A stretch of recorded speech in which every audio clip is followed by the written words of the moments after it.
Mount is in our hands. We are in Jerusalem and we are here to stay. So this one qualifies as to be the first sacrifice of a Quiet rebuild. steps are being taken. The Jews began building the third temple from underground. Beit Shlishi flag, the third temple flag. A lot of the people that come on days like this. Jerusalén vuelve a estar en el centro de una noticia que está sacudiendo al mundo religioso. En las últimas horas, nuevos acontecimientos relacionados con la novilla roja y la posible reconstrucción del tercer templo han vuelto a encender una pregunta que durante siglos parecía pertenecer únicamente a las profecías. En Silo se realizó un ensayo del antiguo rito de purificación, mientras nuevos reportes mantienen viva la atención sobre otra novilla roja en Israel. Pero eso no es todo. Declaraciones políticas sobre la financiación de un futuro templo han provocado todavía más impacto y han puesto nuevamente al monte del templo bajo la mirada internacional. Hoy vamos a reconstruir lo que está ocurriendo, conocer qué hay realmente detrás de estos rituales, las declaraciones que están causando polémica y por qué millones de personas creen que Jerusalén podría estar entrando en una etapa histórica. ¿Estamos viendo simples acontecimientos religiosos y políticos o piezas de una profecía mucho más antigua? Quédate hasta el final porque cuando todas las piezas se unen, la historia cambia por completo. Deja tu like, suscríbete al canal y activa la campana. Ahora sí, comencemos. Lo que antes parecía encerrado para siempre en los pergaminos de la escritura profética se está desplegando hoy con una intensidad sorprendente en Jerusalén y a lo largo de todo el territorio de Israel. Una sucesión de hechos relacionados con la novilla roja, con los ritos del templo y con el respaldo político hacia la idea del tercer templo, ha vuelto a colocar un tema bíblico antiquísimo justo en el centro de la atención del mundo moderno. Y lo más curioso de todo es que, esta vez, la historia no comienza con piedras apiladas ni con maquinaria de construcción rugiendo sobre el terreno. Esta vez, la historia comienza con fuego, comienza con llamas, comienza con humo elevándose hacia el cielo en un gesto que se remonta a instrucciones escritas hace miles de años. Y hay algo profundamente simbólico en que todo empiece precisamente así, con el fuego. El fuego ha acompañado a la humanidad desde el principio de los tiempos como símbolo de purificación, de transformación, de aquello que consume lo viejo para dar paso a lo nuevo. En innumerables tradiciones espirituales, el fuego representa la presencia de lo sagrado, el momento en que lo divino toca lo terrenal. Cuando esas llamas se encienden en un ritual antiguo, no son un fuego cualquiera. Son un puente entre épocas, un gesto que atraviesa milenios, que enlaza a quienes lo realizan hoy con los que lo hicieron hace tanto tiempo que apenas queda memoria de ellos. Observar esas llamas es, en cierto sentido, asomarse a una ventana hacia el pasado más remoto y al mismo tiempo, para muchos, hacia un futuro que apenas comienza a insinuarse. Detente a pensar en el poder de esa imagen.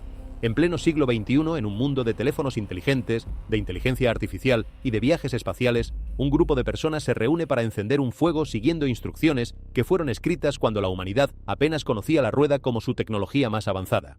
Ese contraste entre lo antiquísimo y lo ultramoderno es precisamente lo que vuelve esta historia tan hipnótica.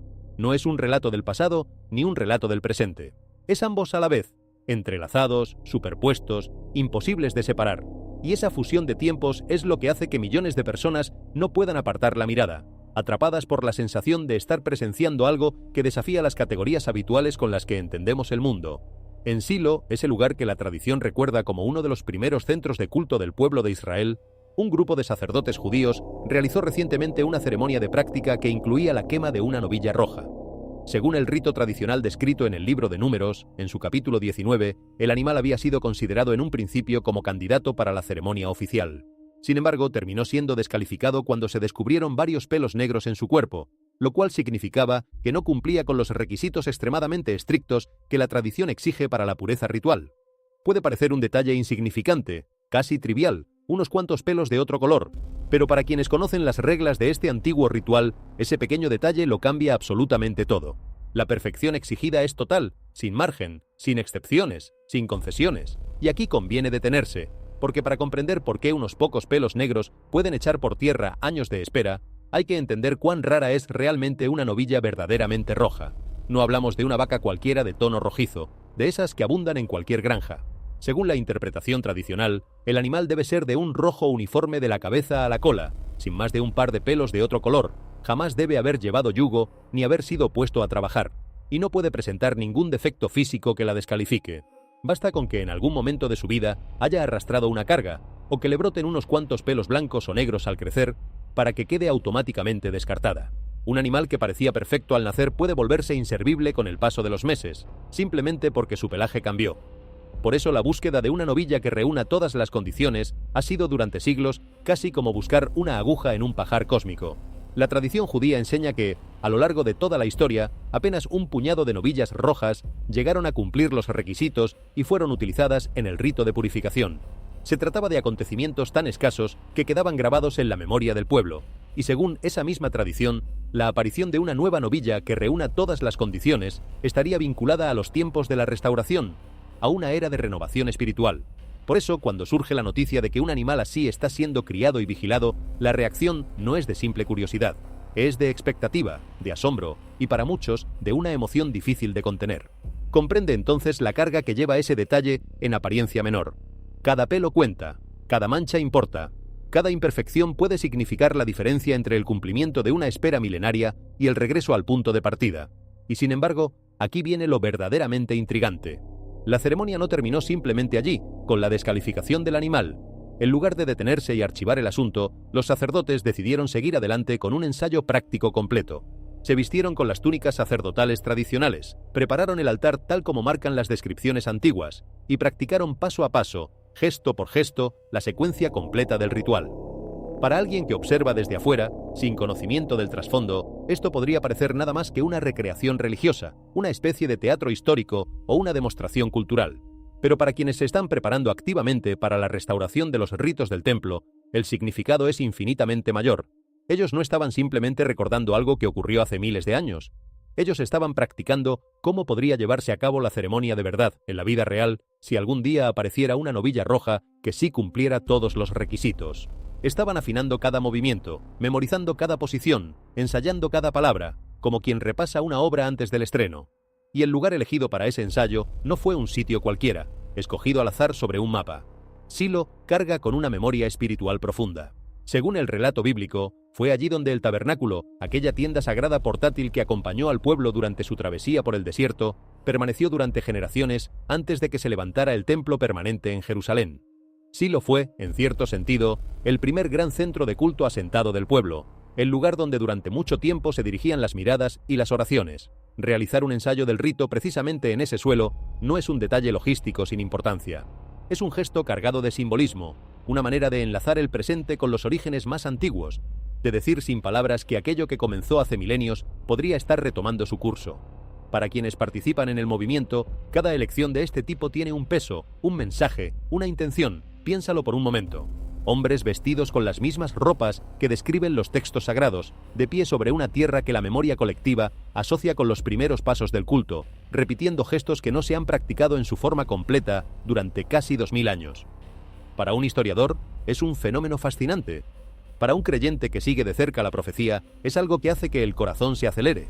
Y para el observador ocasional que se topa con el video en su teléfono, es una imagen desconcertante, difícil de clasificar, imposible de olvidar del todo. Esa es justamente la razón por la cual estas escenas se difunden tan rápido y provocan reacciones tan intensas. Tocan algo profundo, una fibra antigua que muchos ni siquiera sabían que llevaban dentro. Y entonces llegó el segundo acontecimiento, el que añadió una capa completamente nueva a esta historia. Surgieron reportes de que otra novilla roja estaba siendo criada en las alturas del Golán, vigilada de cerca, examinada con lupa, precisamente por su potencial para cumplir con los requisitos tradicionales. La importancia de un animal así no es un capricho ni una superstición aislada. Proviene directamente de ese mismo capítulo 19 del libro de Números, donde las cenizas de una novilla roja sin mancha y sin defecto se emplean en un rito de purificación muy específico. En la comprensión tradicional judía, esas cenizas están vinculadas a la purificación de las personas y de los objetos asociados con el culto del templo. En otras palabras, sin esa purificación, muchos de los pasos hacia la restauración del culto quedarían bloqueados. Por eso la novilla roja se ha convertido en uno de los símbolos más observados, más discutidos y más esperados de todas las conversaciones que rodean al tercer templo. Ahora bien, seamos claros y honestos, porque la claridad es un acto de respeto hacia ti. El animal en sí mismo no significa que la construcción haya comenzado. No demuestra que un templo vaya a levantarse mañana por la mañana. No es una prueba de nada inminente. Pero si una novilla roja llegara finalmente a ser confirmada como una que cumple absolutamente todos los requisitos tradicionales, entonces se eliminaría uno de los obstáculos prácticos que los defensores del templo han discutido durante generaciones enteras. Sería como quitar una pieza que llevaba siglos atascada en el mecanismo. Y ese es exactamente el motivo por el cual tantos ojos están fijos en un animal que, para el resto del mundo, no sería más que ganado corriente pastando tranquilamente en una colina. Hay una ironía casi poética en todo esto.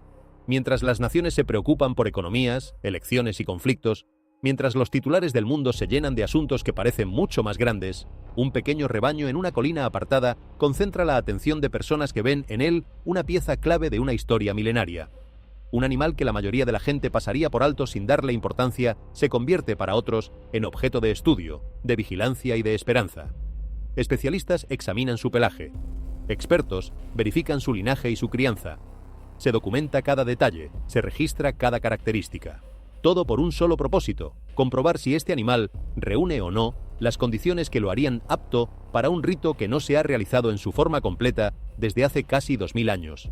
Y esa desproporción, ese contraste entre la humildad del animal y la magnitud de lo que representa, es una de las cosas más asombrosas de esta historia.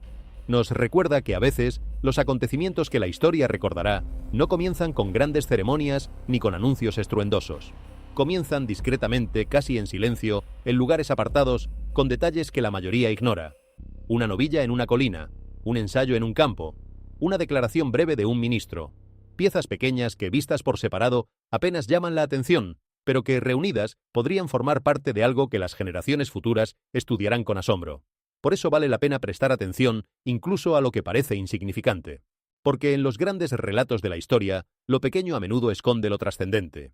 Y luego, como si las preparaciones religiosas no fueran ya lo bastante significativas por sí solas, la conversación política comenzó a moverse en la misma dirección, casi como si dos ríos que corrían por separado empezaran de pronto a fluir hacia el mismo punto. El ministro de Finanzas de Israel, Bezalel Smotrich, hizo públicamente una declaración impactante sobre la reconstrucción del templo. Dijo que él proporcionaría la financiación y que ellos construyeran el templo. Es una frase corta, casi de una sola respiración, pero contiene un universo entero de implicaciones. Ahora bien, hay que subrayar algo importante para no caer en exageraciones. Esa declaración no representa una decisión oficial del gobierno de construir un tercer templo. Tampoco significa que se haya aprobado ningún proyecto de construcción sobre la explanada donde antaño se alzó el santuario. Pero el simple hecho de que semejante lenguaje esté siendo utilizado abiertamente por un ministro de alto rango del gobierno demuestra hasta qué punto ha cambiado, de manera dramática, la conversación política en torno a este tema. Hace apenas unos años, un comentario así habría sido impensable en boca de una figura de ese nivel. Ahora contempla todos estos elementos juntos, colócalos uno al lado del otro sobre la misma mesa y obsérvalos como un conjunto. Se está ensayando un rito del templo. Se está vigilando a una novilla roja como candidata potencial. Se están practicando los procedimientos sacerdotales con túnicas, altares y secuencias completas. Y políticos israelíes de primer nivel están hablando abiertamente de respaldo financiero para la idea de reconstruir el templo. Ninguno de estos hechos, tomado por separado, demuestra que el tercer templo esté a punto de levantarse en Jerusalén. Insisto en esto porque la honestidad importa. Pero cuando los ves reunidos, cuando los observas convergiendo hacia una misma dirección, surge una pregunta extraordinaria que resulta casi imposible de ignorar. Si las preparaciones religiosas están avanzando y si la conversación política se está volviendo cada vez más abierta y más audaz, ¿qué sucedería el día en que se retire el último obstáculo? ¿Qué pasaría si la pieza que aún falta encajara de golpe en su lugar? Y aquí quiero que entiendas algo fundamental. Esto no es un rumor construido sobre especulaciones vagas ni sobre teorías nacidas en foros oscuros de Internet. Algo mucho más tangible, mucho más concreto, ha estado tomando forma en Jerusalén durante años. Las preparaciones espirituales y la infraestructura física asociada al tercer templo han alcanzado un nivel que habría parecido casi imposible hace apenas una generación. Piensa en tus abuelos, en lo que ellos habrían dicho si alguien les hubiera contado lo que hoy está ocurriendo. Probablemente lo habrían descartado como una fantasía imposible. Y sin embargo, aquí estamos. El Sanedrín restaurado, un cuerpo religioso moderno, inspirado en el antiguo tribunal judío que administraba la ley espiritual del pueblo, ha emitido una apelación religiosa conocida como una petición al cielo, un llamado solemne que pide la remoción de los obstáculos espirituales y físicos que, según su creencia, se interponen en el camino del Mesías y de la reconstrucción del templo. No es un gesto simbólico cualquiera, es una declaración cargada de intención, formulada por personas que se toman este asunto con una seriedad absoluta.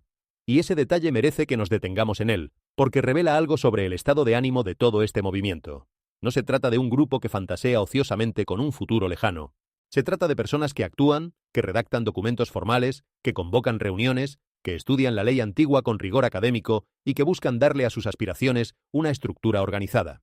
Cuando un cuerpo inspirado en los antiguos tribunales del pueblo emite una apelación solemne pidiendo la remoción de los obstáculos, no lo hace a la ligera ni por impulso. Lo hace tras deliberaciones, tras estudio, tras un proceso que sus miembros consideran cargado de significado espiritual.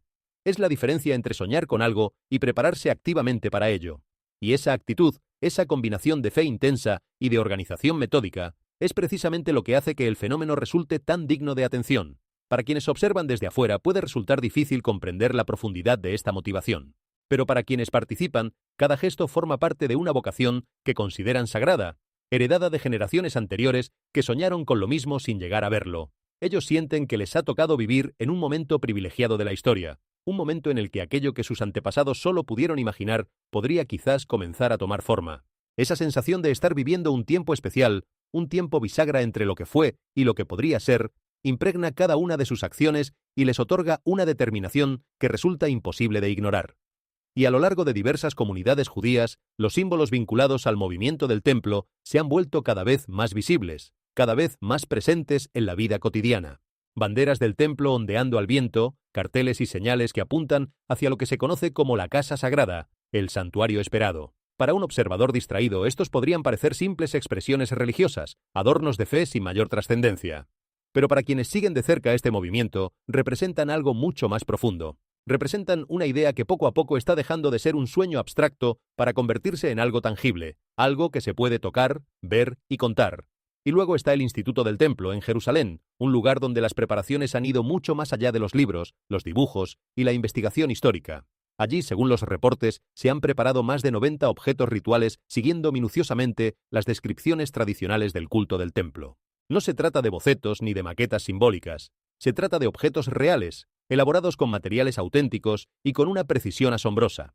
Entre ellos destaca el enorme candelabro de 7 brazos, la menorá, forjada en oro macizo y reluciente, acompañada de túnicas sacerdotales, instrumentos musicales, vasijas y otros objetos sagrados destinados al servicio del templo. Cada pieza representa años de estudio, de dedicación y de artesanía cuidadosa. Y aquí está precisamente lo que hace que esta historia sea tan extraordinaria, tan difícil de apartar de la mente. Estos objetos no están siendo creados meramente como piezas de museo para recordar una civilización desaparecida, como quien exhibe reliquias tras un cristal para que los turistas las fotografíen. El propósito declarado del Instituto del Templo es preparar artículos que podrían llegar a ser utilizados de verdad en un futuro culto del templo. Léelo de nuevo y deja que la magnitud de esa afirmación se asiente en tu mente. En otras palabras, aunque el templo en sí mismo todavía no se alza sobre la explanada, muchos de los elementos que serían necesarios para sus ritos ya han sido preparados con un cuidado extraordinario, listos, guardados, esperando el momento. Es como tener todos los instrumentos de una orquesta afinados y dispuestos, esperando únicamente que se levante el telón. Detente a imaginar la escena por un instante. En talleres discretos, artesanos inclinados sobre sus mesas trabajan el oro con paciencia infinita, siguiendo medidas y proporciones descritas en textos que tienen milenios de antigüedad. Costureras y bordadores confeccionan túnicas con hilos de colores específicos, respetando cada instrucción sobre la tela, el corte y los adornos. Orfebres moldean copas, tazones y utensilios destinados a un servicio que aún no existe, pero para el cual se preparan como si pudiera comenzar en cualquier momento. Hay quienes estudian la música que, según la tradición, acompañaba el culto, e intentan reconstruir los instrumentos que producirían aquellos sonidos perdidos. Cada uno de estos esfuerzos, por separado, podría parecer un pasatiempo erudito o un ejercicio de arqueología viva, pero reunidos forman algo mucho más impresionante. Forman un conjunto casi completo de todo lo que haría falta para reanudar un culto que se interrumpió hace casi 2000 años. Y la menorá, ese candelabro de 7 brazos, forjado en oro, ocupa un lugar especial en esta historia. No es una réplica pequeña para exhibir en una vitrina. Es una pieza de tamaño y peso considerables, construida con la intención declarada de poder ser utilizada. Colocada a la vista del público en Jerusalén, se ha convertido en uno de los símbolos más elocuentes del movimiento. Quien la observa no está mirando simplemente un objeto hermoso, está mirando una declaración de intenciones, una afirmación silenciosa de que aquello que muchos consideraban imposible se está preparando con toda seriedad. Y esa es la diferencia crucial que hace que esta historia sea tan distinta de cualquier recreación museística. Un museo mira hacia atrás, hacia lo que fue. Este movimiento mira hacia adelante, hacia lo que podría llegar a ser.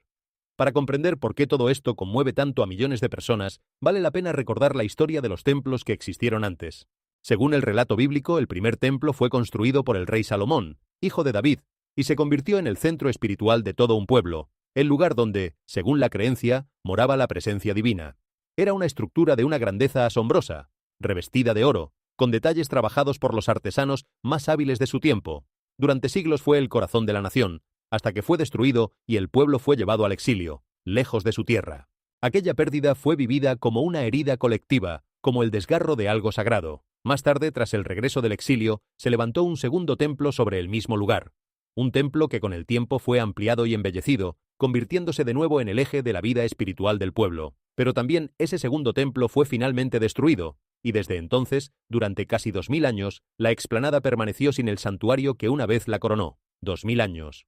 Detente a pensar en la enormidad de esa cifra. Generaciones enteras nacieron, vivieron y murieron sin ver el templo en pie. Pueblos dispersos por todos los continentes conservaron el recuerdo en sus oraciones, repitiendo el anhelo de un retorno que parecía imposible. Se escribieron cantos de nostalgia, se guardaron tradiciones, se transmitió de padres a hijos la memoria de aquello que se había perdido. Y durante todo ese tiempo la reconstrucción parecía pertenecer únicamente al terreno de los sueños, de las plegarias, de la esperanza que no se apaga pero que tampoco se cumple. Por eso resulta tan extraordinario lo que está ocurriendo en nuestros días. Durante siglos, la destrucción del segundo templo pareció representar el cierre definitivo de un capítulo antiguo, el punto final de una era que jamás volvería. Pero hoy, en el corazón mismo de Jerusalén, hay personas que vuelven a estudiar las vestiduras de los sacerdotes, que recrean vasijas sagradas con sus propias manos, que preparan objetos rituales con devoción, y que hablan abiertamente, sin miedo y sin reservas, sobre la posibilidad de un templo futuro. El edificio puede que todavía no exista físicamente, es cierto, pero las preparaciones que lo rodean ya no son meramente teóricas ni pertenecen al terreno de la ilusión. Se han vuelto reales, concretas, medibles. Y eso plantea una pregunta que se clava en la mente y no se marcha con facilidad. Si las herramientas físicas para el culto del templo ya están siendo preparadas, y si los líderes religiosos están orando abiertamente para que los obstáculos sean retirados, ¿qué es exactamente lo que todavía falta para que el tercer templo pueda convertirse en una realidad? Porque la respuesta a esa pregunta nos conduce hacia otra pieza de este rompecabezas, una pieza que está viva, que es extraordinariamente rara, y que aparece mencionada de forma directa en las escrituras antiguas. ¿Y tú qué piensas sobre todo esto? ¿Consideras que son simples teorías, coincidencias de la actualidad, o crees de verdad que el templo será construido exactamente como lo anunciaron los antiguos textos? Déjame tu opinión ahí abajo en los comentarios, porque me interesa profundamente conocer tu mirada sobre este acontecimiento tan singular. Cada punto de vista aporta luz, y esta conversación se vuelve más rica con cada persona que se suma a ella. Hace apenas una década, la sola idea de reconstruir el tercer templo era descartada sin miramientos como el delirio de un movimiento extremista o como una fantasía sin ningún anclaje en la realidad. Quien la mencionaba en serio corría el riesgo de ser tachado de soñador o de fanático. Pero el panorama ha cambiado de un modo que resulta difícil de asimilar. Esa misma idea se ha desplazado hasta el corazón mismo de la estructura de poder del gobierno israelí. Las personas que abogan abiertamente por una mayor presencia judía en la explanada sagrada ya no operan exclusivamente en los márgenes de la sociedad israelí, aisladas y sin influencia. Algunos de sus aliados políticos más firmes ocupan hoy posiciones en los niveles más altos del gobierno, transformando una idea que en otro tiempo se consideraba demasiado controvertida para la política convencional en un asunto de debate nacional, discutido en los periódicos, en la televisión y en los pasillos del Parlamento. Y en ningún lugar resulta tan visible esa transformación como en la propia explanada, ese pedazo de tierra que concentra tensiones como pocos lugares en el mundo.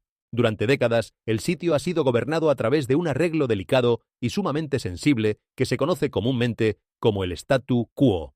Bajo ese marco de convivencia, la administración religiosa islámica ha mantenido la gestión espiritual del recinto, mientras que las autoridades israelíes han conservado el control de la seguridad. A los visitantes judíos se les ha permitido generalmente entrar durante ciertas horas designadas del día. Pero la oración judía abierta y los rituales religiosos han estado tradicionalmente restringidos, limitados, contenidos. Y la razón de esa cautela es tan simple como comprensible. Sobre ese diminuto pedazo de tierra, hasta el cambio aparentemente más simbólico puede desencadenar consecuencias que se extienden mucho más allá de las murallas de Jerusalén, alcanzando capitales y naciones enteras. Para entender la fragilidad de este equilibrio, hay que comprender lo que ese lugar significa para millones de personas de distintas fes. Es, quizás, el pedazo de tierra más disputado de todo el planeta, un espacio donde se superponen los reclamos, los recuerdos y las esperanzas de comunidades enteras que lo consideran sagrado por razones profundas y muy distintas.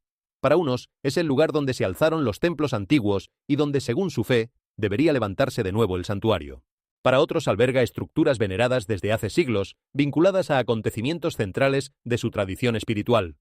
Y en medio de esa superposición de significados sagrados, cada gesto adquiere un peso desproporcionado.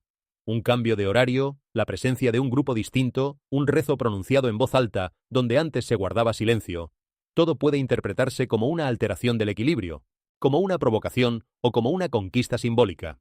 Por eso las autoridades han manejado el asunto durante décadas con una delicadeza extrema, casi quirúrgica. El statu quo no es simplemente un conjunto de reglas escritas en un documento, es un frágil entendimiento tácito, sostenido por la costumbre, por la prudencia y por el temor compartido a las consecuencias de romperlo. Es un equilibrio que se parece a caminar sobre una cuerda tendida sobre un abismo. Un paso en falso, un movimiento demasiado brusco, y las consecuencias podrían sentirse mucho más allá de Jerusalén. Comprender esa fragilidad es esencial para entender por qué cada uno de los acontecimientos que estamos examinando genera tanta atención, tanta esperanza en unos y tanta alarma en otros. No se trata de piedras sin más. Se trata de identidad, de memoria, de fe y de las heridas que la historia ha dejado abiertas. Sin embargo, en los últimos años, esa frontera invisible ha sido puesta a prueba una y otra vez. Videos y reportes han mostrado a visitantes judíos orando, inclinándose y, en algunos casos, postrándose sobre el suelo de la explanada, gestos que hasta hace poco resultaban impensables en ese lugar. La policía israelí, en ciertas ocasiones, ha permitido o incluso protegido tales actos en lugar de intervenir de inmediato para impedirlos. Las reuniones religiosas que involucran oración judía y otras expresiones de culto se han vuelto cada vez más frecuentes y visibles, generando entre muchos observadores la percepción de que la realidad práctica sobre el terreno está cambiando, aunque las autoridades israelíes continúan afirmando que el statu quo formal no ha sido oficialmente abolido. Y esa distinción, créeme, es absolutamente crucial. El statu quo no ha sido simplemente destruido por un decreto oficial del gobierno, con un documento firmado y sellado. Pero el número creciente de incidentes que involucran oración judía ha intensificado enormemente el debate sobre si las restricciones tradicionales se están debilitando poco a poco en la práctica, casi de manera silenciosa, sin anuncios formales. Para los partidarios de ampliar los derechos de oración judía, esto representa una libertad religiosa que finalmente está siendo restaurada, un derecho legítimo que durante demasiado tiempo estuvo negado. Para los líderes palestinos, para Jordania y para muchas comunidades musulmanas alrededor del mundo, representa en cambio un desafío peligroso a un arreglo que fue diseñado precisamente para evitar que el lugar sagrado se convirtiera en el detonante de un conflicto mucho más amplio y devastador. Dos lecturas opuestas del mismo hecho, dos mundos que miran la misma piedra y ven cosas radicalmente distintas. Y comprender esas dos miradas es esencial para entender por qué este asunto es tan explosivo, tan difícil de resolver. No se trata de un simple desacuerdo que pueda zanjarse con un poco de buena voluntad o con una negociación hábil. Se trata de dos maneras profundamente arraigadas de entender la historia, la fe y la pertenencia, cada una sostenida por siglos de tradición, de memoria y de sacrificio. Para un lado, ampliar la presencia y la oración en ese lugar es recuperar algo que sienten que les fue arrebatado, restaurar un vínculo sagrado interrumpido por la historia. Para el otro, cualquier cambio en el estado de las cosas es una amenaza a lo que consideran suyo por derecho y por devoción, un paso hacia el despojo de un espacio que veneran con la misma intensidad. Ambos lados sienten que defienden algo esencial. Ambos lados creen tener la razón de su parte. Y cuando dos convicciones tan profundas chocan en un espacio tan reducido, el resultado es una tensión que no admite soluciones fáciles. Por eso quienes trabajan por la paz en la región saben que este es, quizás, el nudo más difícil de todos. Muchos conflictos pueden resolverse repartiendo territorios, compensando pérdidas, encontrando fórmulas de convivencia. Pero, ¿cómo se reparte un lugar que cada parte considera único, indivisible y sagrado? ¿Cómo se compensa algo que no tiene precio porque su valor es espiritual? Ese es el dilema que ha desafiado a generaciones de diplomáticos, líderes y mediadores. Y es la razón por la cual cualquier movimiento en torno a ese sitio, por pequeño que parezca, se observa con tanta cautela. Porque todos saben que allí no se juega solo con política. Se juega con lo más hondo del alma de millones de personas, y eso es infinitamente más delicado de manejar que cualquier frontera trazada sobre un mapa. Y entonces entró en escena una de las voces políticamente más significativas de todo este debate, el ministro de Seguridad Nacional, Itamar Ben-Gvir. Él ha argumentado en repetidas ocasiones que los judíos deberían tener mayores derechos para orar sobre la explanada. En apariciones públicas, ha dejado en claro que considera que el culto judío no debería ser tratado como algo inherentemente inferior al culto musulmán en ese mismo sitio. Su postura lo ha colocado directamente en el centro de una de las controversias religiosas y políticas más explosivas de Israel, y sus declaraciones han provocado, una y otra vez, la condena de funcionarios palestinos y de estados árabes vecinos. No es una figura marginal susurrando opiniones en un rincón. Es un ministro con poder real, cuyas palabras resuenan y provocan reacciones a escala internacional. Y ese es precisamente el punto que conviene comprender para captar la magnitud del cambio. Hace apenas unos años, posturas como esta se escuchaban únicamente en los márgenes, en boca de activistas que la mayoría consideraba demasiado radicales para ser tomados en serio. Eran voces que muchos preferían ignorar, convencidos de que jamás llegarían a tener influencia real sobre las decisiones del país. Pero el mapa político se ha transformado. Esas mismas ideas, antes confinadas a los bordes, se han abierto camino hasta los despachos donde se toman las decisiones. Y cuando una idea cruza esa frontera, cuando pasa de ser un eslogan de protesta a ser la posición de un ministro en ejercicio, su naturaleza cambia por completo. Ya no es una aspiración lejana. Se convierte en un factor concreto dentro del juego del poder, algo que otros gobiernos, otros pueblos y otras naciones deben tomar en cuenta al calcular sus propios movimientos. Ese desplazamiento, del margen al centro, es quizás uno de los aspectos más subestimados de toda esta historia. Porque no ocurrió de golpe, con un anuncio dramático. Ocurrió gradualmente, casi imperceptiblemente, a lo largo de años, a través de elecciones, alianzas y cambios en el clima de opinión. Y así funciona a menudo la historia. Los grandes vuelcos rara vez llegan como un trueno repentino. Suelen acumularse en silencio, paso a paso, hasta que un día miramos atrás y nos damos cuenta de que el mundo ya no es el que era. Lo que antes resultaba impensable se ha vuelto discutible, y lo que era discutible se ha vuelto, para algunos, casi inevitable. Ese es el tipo de transformación silenciosa que está teniendo lugar en torno a la cuestión del templo, y por eso merece una atención tan cuidadosa. Cuando esas declaraciones se colocan junto a los comentarios públicos del ministro de Finanzas, Bezalel Smotrich, sobre proporcionar financiación para el templo, la magnitud del asunto se vuelve difícil de pasar por alto. Dos ministros influyentes ya no están hablando del tercer templo como algo que pertenece únicamente a la historia antigua, a un pasado remoto y clausurado. Lo están conectando con cuestiones modernas y palpitantes de soberanía, de derechos religiosos, de política pública y de identidad nacional. Están trayendo un tema milenario al terreno de las decisiones concretas del presente. Y ese desplazamiento del lenguaje tiene un peso enorme, aunque a primera vista pueda parecer solo palabras. Porque el lenguaje que utilizan los líderes moldea lo que una sociedad considera posible. Cuando un tema se menciona únicamente en susurros, en los márgenes, entre grupos considerados marginales, permanece encerrado en el reino de lo impensable. Pero cuando figuras con autoridad comienzan a nombrarlo abiertamente, sin vergüenza y sin rodeos, algo cambia en el aire. Lo que antes era tabú se vuelve tema de conversación. Lo que antes provocaba burlas se vuelve objeto de debate serio. Y una vez que una idea entra en el debate público de la mano de quienes tienen poder, ya no vuelve fácilmente al silencio. Se instala, crece, genera partidarios y detractores, se convierte en parte del paisaje mental de toda una nación. Eso no significa que la idea vaya a realizarse. Muchas cosas se discuten sin llegar nunca a concretarse, pero sí significa que la conversación ha cruzado un umbral que no se cruza sin consecuencias. Ministros que hablan del templo como de un asunto de política actual están, lo quieran o no, normalizando una discusión que hace poco resultaba impensable en esos niveles.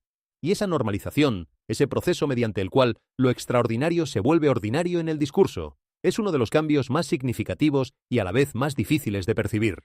Ocurre poco a poco, en declaraciones, en entrevistas, en comentarios aparentemente casuales, hasta que un día lo que parecía radical se ha vuelto familiar.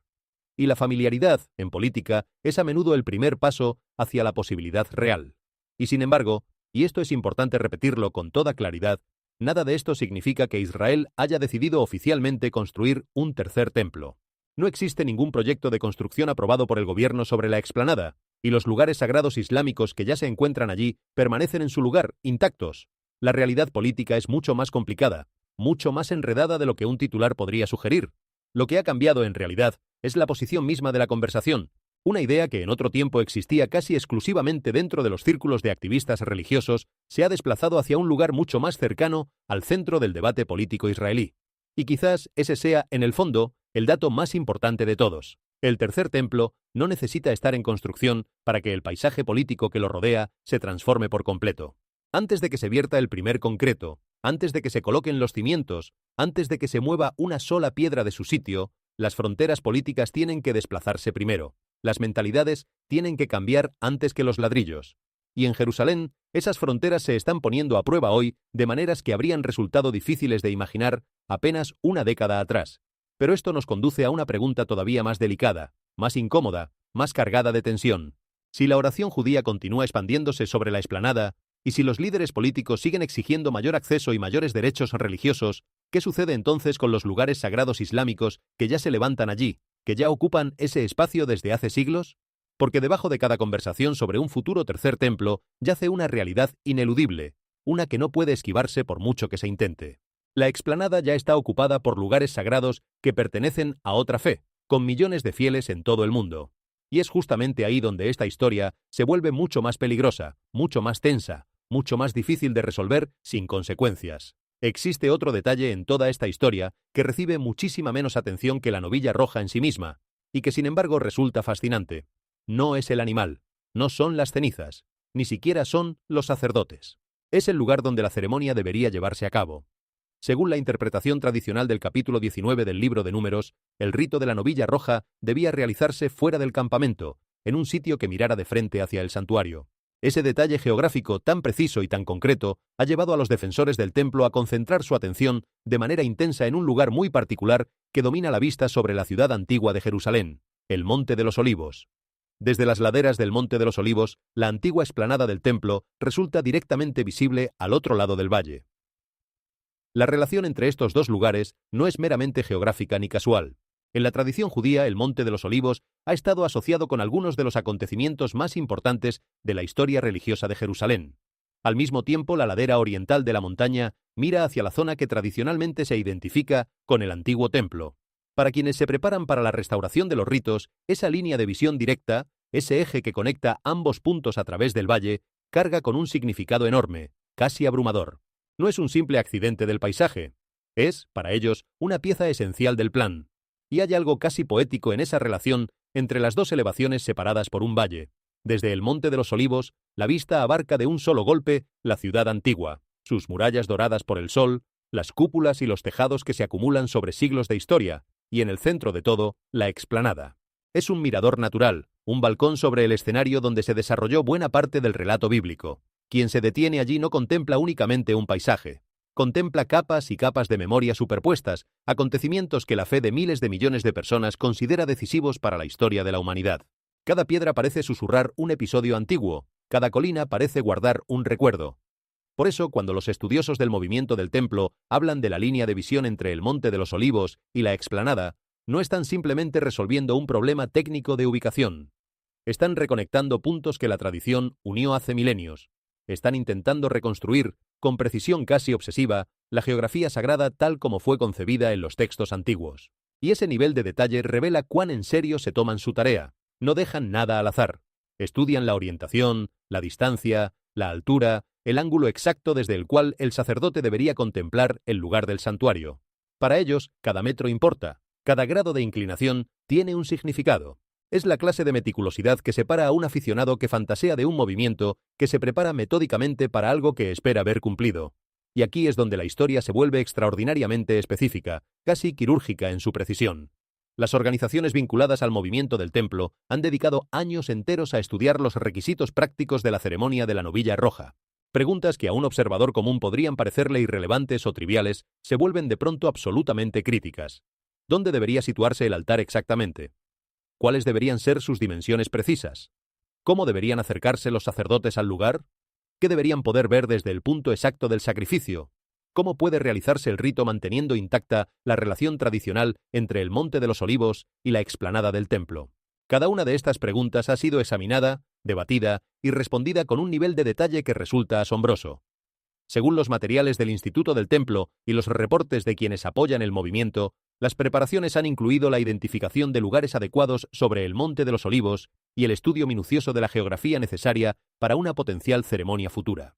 También se han preparado modelos y reconstrucciones del altar, con el fin de que el rito pueda ser practicado de acuerdo con las especificaciones tradicionales. Sin embargo, aquí conviene hacer una distinción importante, una que separa la preparación seria de la exageración sensacionalista. Las afirmaciones de que ya se ha construido en secreto un altar plenamente operativo sobre terreno adquirido de forma privada o de que todo está listo para un sacrificio oficial inmediato sobre el Monte de los Olivos, deben tratarse con cautela mientras no sean verificadas de forma independiente. El movimiento del templo ha discutido públicamente la ceremonia y se ha preparado para ella. Eso es cierto y está documentado. Pero eso no es lo mismo que decir que un sacrificio del templo oficialmente autorizado sea inminente y esté a punto de ocurrir. La diferencia entre estar preparado y tener autorización es enorme, y conviene no confundirla. Y esa distinción es precisamente lo que vuelve tan interesante el reciente ensayo realizado en Silo. El propósito de un ensayo no es simplemente crear imágenes dramáticas para impresionar a los espectadores. Su propósito real es descubrir los problemas antes de que llegue el acontecimiento verdadero. Los sacerdotes pueden practicar la secuencia completa, los participantes pueden aprender sus posiciones, el equipo puede ser probado, el procedimiento puede examinarse de principio a fin, detectando cada fallo, cada duda, cada punto débil. Si algún día un animal llegara finalmente a satisfacer todos los requisitos tradicionales, las personas involucradas ya tendrían experiencia realizando la ceremonia, en lugar de intentarlo por primera vez bajo la presión del momento. Es la diferencia entre un músico que sube al escenario habiendo ensayado durante meses y otro que improvisa sin haber tocado jamás la pieza. Ahora imagina por un instante el simbolismo del lugar. Detrás del sacerdote se extiende el antiguo paisaje de Jerusalén, con su historia de milenios. Al otro lado del valle se eleva la explanada del templo. Más allá se distingue la ciudad antigua con sus murallas de piedra dorada.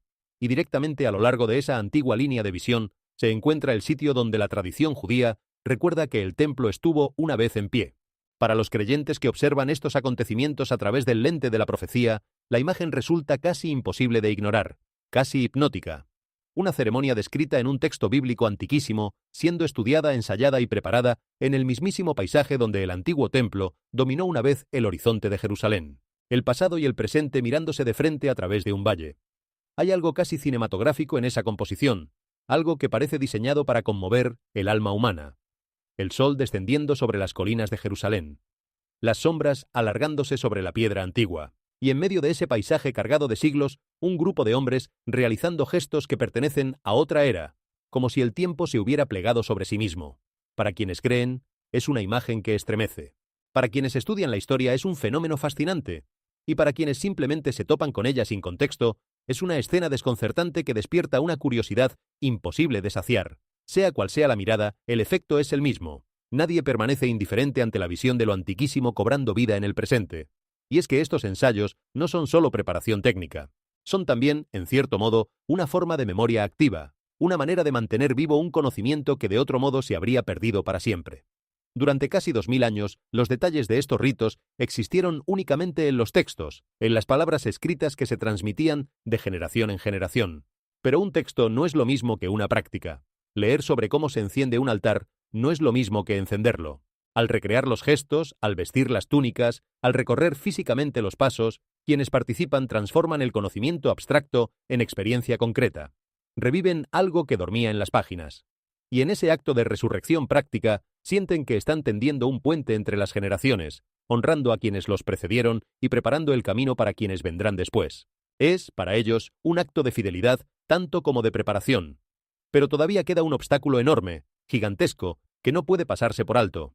Incluso si se encontrara una novilla roja que cumpliera todos los requisitos, incluso si el rito se realizara con éxito, e incluso si todas las preparaciones quedaran completadas hasta el último detalle, nada de eso le otorgaría automáticamente a nadie la autoridad para construir un tercer templo sobre la explanada. Las consecuencias políticas, religiosas y de seguridad serían inmensas, imposibles de calcular. Y es precisamente por eso que la siguiente pregunta se vuelve aún más importante. Si las preparaciones avanzan en un lado de Jerusalén, mientras otra estructura sagrada ya ocupa el centro de la explanada, ¿hasta dónde puede llegar realmente este proceso antes de que toda la región se vea obligada a responder? Entonces, ¿por qué habría alguien de afirmar que el tercer templo podría comenzar casi de inmediato una vez que se retiren los últimos obstáculos? La respuesta no es que el antiguo Israel poseyera alguna tecnología misteriosa que permitiera a Salomón o a Zorobabel construir un templo de la noche a la mañana, con métodos secretos hoy perdidos. La respuesta es que el mundo de la preparación del templo en la actualidad es completamente distinto del mundo de hace miles de años. La ingeniería moderna, el modelado digital, la prefabricación y las técnicas avanzadas de construcción podrían, en teoría, transformar un proyecto que en otro tiempo requería años de trabajo manual en algo mucho más veloz, mucho más eficiente. Lo que antes tomaba generaciones, hoy podría comprimirse en un plazo asombrosamente corto. las organizaciones asociadas con el movimiento del templo han pasado años estudiando cómo podría lucir un templo futuro. El Instituto del Templo en Jerusalén ha producido conceptos arquitectónicos detallados, maquetas, diagramas y reconstrucciones educativas basadas en las descripciones bíblicas y en las fuentes tradicionales judías. La tecnología informática moderna hace posible visualizar la estructura en 3 dimensiones, examinar cada componente por separado y planificar la construcción mucho antes de que se coloque el primer cimiento. Y aquí es donde la historia se vuelve particularmente fascinante. Imagina un proyecto de construcción en el que los arquitectos no parten de una hoja de papel en blanco, con todo por decidir. El diseño ya ha sido estudiado a fondo, las dimensiones ya han sido modeladas. Los componentes individuales podrían potencialmente fabricarse lejos del sitio de construcción y transportarse ya listos hasta su posición final. Las técnicas modernas de prefabricación permiten producir secciones enteras de un edificio en entornos controlados y ensamblarlas con rapidez una vez que el terreno esté preparado. Piensa en cómo se levantan hoy los grandes edificios modernos. Rascacielos que parecen imposibles se completan en cuestión de meses gracias a componentes fabricados de antemano, transportados y encajados como piezas gigantes de un rompecabezas. Materiales que antes requerían el trabajo manual de cientos de personas, ahora se producen en fábricas con precisión automatizada. Modelos digitales permiten prever cada detalle, detectar cada problema y planificar cada movimiento antes de que se remueva el primer terrón de tierra. Si esa misma capacidad se aplicara a un proyecto para el cual el diseño ya ha sido estudiado durante años, para el cual las proporciones ya han sido modeladas y los objetos ya han sido preparados, el tiempo necesario para materializar la estructura podría reducirse de manera asombrosa. Lo que en la antigüedad habría exigido el esfuerzo de generaciones enteras, hoy cabría, en teoría, dentro de un horizonte sorprendentemente breve. Es importante subrayar esa expresión, en teoría, porque marca la frontera entre lo posible y lo real. La tecnología podría permitirlo, sí. Pero la tecnología no es el único factor, ni siquiera el más importante. Un edificio puede levantarse rápido cuando existe la voluntad, el permiso, la financiación y la estabilidad para hacerlo. Y en este caso ninguno de esos factores está garantizado. Lo que la capacidad tecnológica moderna aporta a esta historia no es una certeza, sino una posibilidad inquietante. Nos obliga a considerar que, si alguna vez se alinearan las demás condiciones, el obstáculo ya no sería la dificultad de construir. Ese obstáculo, el que durante milenios pareció insuperable, prácticamente ha desaparecido. Lo que queda son los obstáculos humanos, políticos y espirituales que resultan mucho más difíciles de resolver que cualquier problema de ingeniería. Y esa es quizás una de las lecciones más profundas de toda esta historia. Durante milenios, la gente asumió que lo que impedía la reconstrucción era la enormidad de la tarea física, la dificultad de mover piedras colosales, de reunir los materiales, de dominar las técnicas. Se pensaba que hacía falta la mano de un rey poderoso, de un imperio entero, de generaciones de trabajadores. Pero hoy, ese obstáculo que parecía tan grande se ha vuelto casi trivial frente a las capacidades de la tecnología moderna. Y al desaparecer ese impedimento, queda al descubierto la verdadera naturaleza del desafío. No es técnico, es humano. Es la delicada trama de voluntades, temores, creencias y reclamos que se entrecruzan en ese pedazo de tierra. Las máquinas pueden mover montañas de piedra, pero no pueden mover los corazones ni resolver las heridas de la historia. Ninguna grúa levanta la desconfianza acumulada durante siglos. Ningún modelo digital reconcilia a pueblos enfrentados. Esa constatación cambia por completo la forma en que debemos mirar el asunto. La pregunta ya no es si sería posible construir. La pregunta es si sería posible ponerse de acuerdo. Si sería posible avanzar sin desatar consecuencias imposibles de controlar. Si sería posible que tantas esperanzas encontradas hallaran un camino común. Y esas son preguntas que ninguna tecnología puede responder. Dependen de la voluntad humana, de decisiones que aún no se han tomado, de un futuro que permanece abierto e incierto. Por eso, aunque las herramientas estén listas y los planos estudiados, el desenlace sigue envuelto en misterio. Porque el factor decisivo no es lo que la humanidad puede hacer, sino lo que la humanidad elegirá hacer. Y esa elección, hasta el día de hoy, sigue sin escribirse. Eso es dramáticamente diferente del mundo antiguo. Hace miles de años, enormes cantidades de piedra tenían que ser extraídas de las canteras, transportadas con esfuerzo descomunal, talladas y ajustadas en gran medida a través de puro trabajo manual. Artesanos hábiles dedicaban años enteros a trabajar en elementos individuales. No existían carreteras modernas, ni grúas, ni maquinaria, ni modelos por computadora, ni la logística sofisticada de hoy. Cada componente importante tenía que crearse casi por completo en el mismo sitio, piedra sobre piedra, sudor sobre sudor. Hoy, la tecnología de construcción ha cambiado por completo esa ecuación. Los grandes componentes estructurales pueden diseñarse digitalmente antes de su producción. Los materiales pueden cortarse con una precisión extraordinaria, milimétrica. Los sistemas modulares pueden fabricarse simultáneamente en distintos lugares del mundo. La maquinaria pesada puede mover cargas descomunales en cuestión de horas, cargas que antes habrían requerido equipos enteros de trabajadores durante semanas o meses. Si las condiciones políticas y religiosas para la construcción llegaran a existir alguna vez, el proceso físico podría ser, por lo tanto, considerablemente más rápido que cualquier cosa posible en el mundo antiguo. Pero conviene detenerse aquí para una dosis necesaria de realismo, porque la verdad merece respeto. En este momento no existe ningún proyecto oficialmente aprobado por el gobierno israelí para construir un tercer templo sobre la explanada, y no hay ningún cronograma verificado que establezca que el templo podría completarse en cuestión de semanas. Las afirmaciones de que toda la estructura central podría erigirse definitivamente dentro de un número específico de semanas deben tratarse, por tanto, como proyecciones o especulaciones, y no como hechos establecidos y confirmados. Lo que sí es real, lo que sí está documentado, es que el movimiento de preparación ya ha invertido un esfuerzo enorme en estudiar los detalles prácticos de la construcción del templo.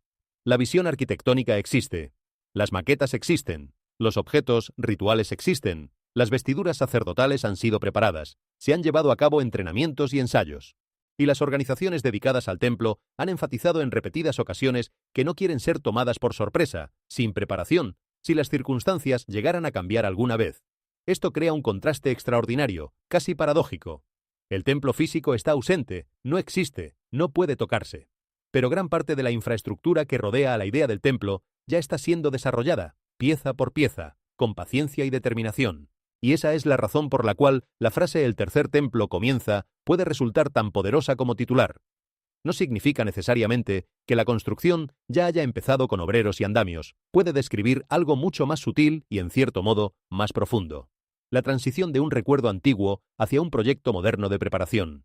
El paso de la memoria a la acción concreta. Y esa transición, aunque silenciosa, es en el fondo revolucionaria. Durante casi 2000 años, el templo vivió únicamente en el terreno del recuerdo y del anhelo. Se rezaba por él, se hablaba de él, se lo mencionaba en oraciones y cantos, pero nadie hacía nada concreto para prepararlo, porque parecía sencillamente imposible. Era un sueño hermoso pero inalcanzable, una nostalgia sin acción. Lo que ha cambiado en nuestros días no es tanto la esperanza en sí misma, que siempre existió, sino la actitud práctica que la acompaña. Por primera vez en siglos, hay personas que no se limitan a soñar, sino que actúan como si el sueño pudiera realizarse. Preparan objetos, estudian planos, ensayan ritos, discuten financiación. Y ese cambio de actitud, ese paso del deseo pasivo a la preparación activa, es lo que verdaderamente distingue este momento de todos los anteriores. Porque una cosa es esperar que algo suceda algún día, en un futuro impreciso y lejano, y otra muy distinta es organizarse para que suceda, reunir los elementos necesarios y estar listo por si la oportunidad llega. La primera actitud es la de quien contempla el horizonte con resignación. La segunda es la de quien se prepara para actuar en cuanto el camino se despeje.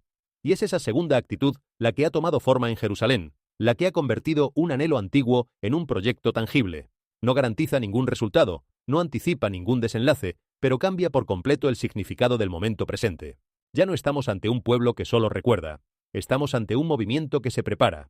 Y esa diferencia, sutil pero enorme, es una de las claves para entender por qué esta historia despierta tanto interés y tanta expectativa en todo el mundo.